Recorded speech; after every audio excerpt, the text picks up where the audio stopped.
সুপ্রিয় শিক্ষার্থী বন্ধুরা, তোমরা কেমন আছো? আশা করি তোমরা সবাই ভালো আছো। আমি তোমাদের গণিত বইয়ের দ্বিতীয় অধ্যায়ের 2.2 অর্থাৎ সেট ও ফাংশন অধ্যায়ের 17 নম্বর অঙ্ক নিয়ে আজকে কথা বলবো। তো 17 নম্বর অঙ্কটা দেখো, এখানে আছে নিচের অন্যায়গুলো থেকে ডোমেন এবং রেঞ্জ নির্ণয় করো। তো এখানে 17 নম্বর প্রথমে আমরা ক নম্বর অঙ্কটার সমাধান করব। ক নম্বরে আছে r সমান 2 1 2 2 2 3, অর্থাৎ একটা অন্যায় দেওয়া আছে। এই অন্যায় থেকে আমাদের নির্ণয় করতে হবে ডোমেন এবং রেঞ্জ। তো শিক্ষার্থী বন্ধুরা, তোমরা জানো যে অন্যায়ের যে ক্রমজোড়গুলো, এই জোড়ের প্রথম উপাদানগুলোকে কিন্তু ডোমেন বলা হয়। তাহলে এখানে 3টে 2 আছে, তো আমরা কিন্তু 3টে 2 নিব না। আমরা কি নিব?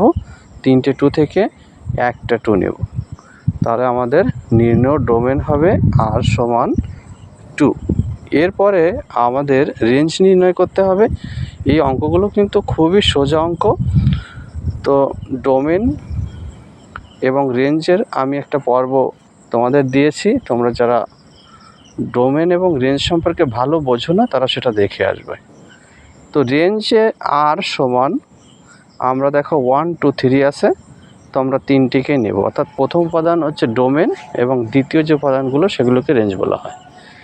এবার আমরা 17 নম্বরের খ নম্বর অঙ্কটি করব। এখানে খ নম্বর অঙ্কটিতে আছে s সমান -24 -1 1 0 0 1 1 2 4।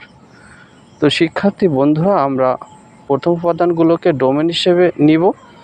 তো লিখব ডোমেন s সমান -2 -1 0 1 2। প্রত্যেকটা সংখ্যাই কিন্তু ভিন্ন, তো আমরা সবগুলো সংখ্যাকে নিব এজন্য, যেহেতু প্রত্যেকটা সংখ্যা ভিন্ন। -2 -1 0 1 2। এবার আমরা নির্ণয় করব রেঞ্জ। রেঞ্জ হচ্ছে দ্বিতীয় উপাদানগুলো, যে সংখ্যাটি একাধিকবার থাকবে সেই সংখ্যাটিকে আমরা একবার নিব। এটাই হচ্ছে ডোমেন এবং রেঞ্জ নির্ণয় করার নিয়ম। তো রেঞ্জ s সমান 4 1 0, আবার দেখো 1 এবং 4 আছে, তো 1 এই 4কে আমরা কিন্তু নিব না, একবার নিব। তাহলে প্রথম আছে 4 1 0, পরবর্তী যে 1 এবং এই পাশে 4 আছে, এই দুটো কিন্তু দুইবার আছে, তাহলে আমরা একবার নিয়েছি। এটা হচ্ছে আমাদের রেঞ্জ s সমান 4 1 0। আশা করি শিক্ষার্থী বন্ধুরা তোমরা বুঝতে পারছো।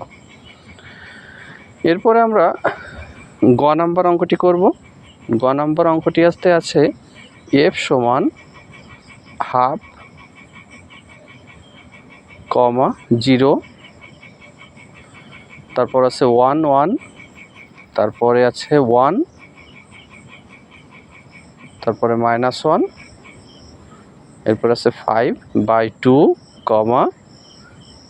তারপর আছে 2, এরপরে আছে 5/2, -2।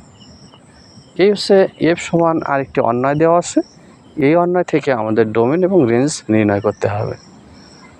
তো ডোমেন প্রথমে আমরা নির্ণয় করব। তো ডোমেন f সমান লিখব হাফ, অর্থাৎ প্রথম উপাদানগুলোকে লিখব হাফ, তারপরে লিখব 1, এরপরে দেখো আরও একটি 1 আছে, এটা আমরা নিব না। এরপরে আছে 5/2 নিব, এরপরে দেখো আরও একটি 5/2 আছে, এটাও কিন্তু আমরা নিব না। তো এই হচ্ছে আমাদের ডোমেন। এরপরে আমরা নির্ণয় রেঞ্জ নির্ণয় করব।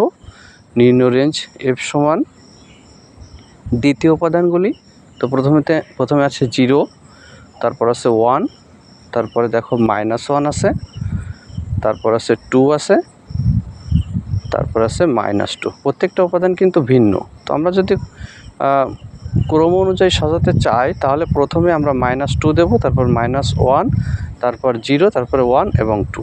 তো আমরা একটু ক্রম অনুসারে সাজিয়ে লিখি -2 -1, তারপর হচ্ছে 0, তারপর 1, তারপরে 2। অর্থাৎ ছোট থেকে বড় ক্রম অনুযায়ী সাজালে ভালো হয়। কেউ যদি না সাজিয়ে উপরে ফরম্যাটে রেখে দাও তাতে হবে। তো শিক্ষার্থী বন্ধুরা, এই ছিল আমার আজকের অনলাইন ক্লাস। তো আশা করি শিক্ষার্থী বন্ধুরা তোমরা খুব ভালোভাবে বুঝতে পারছো। তো পরবর্তী ক্লাসে আবারও দেখা হবে। যারা আমার পূর্বের ক্লাসগুলো দেখোনি তারা অবশ্যই আমার পূর্বের ক্লাসগুলো দেখবে, তাহলেই খুব ভালোভাবে বুঝবে। তো সে পর্যন্ত তোমরা ভালো থেকো, সুস্থ থেকো।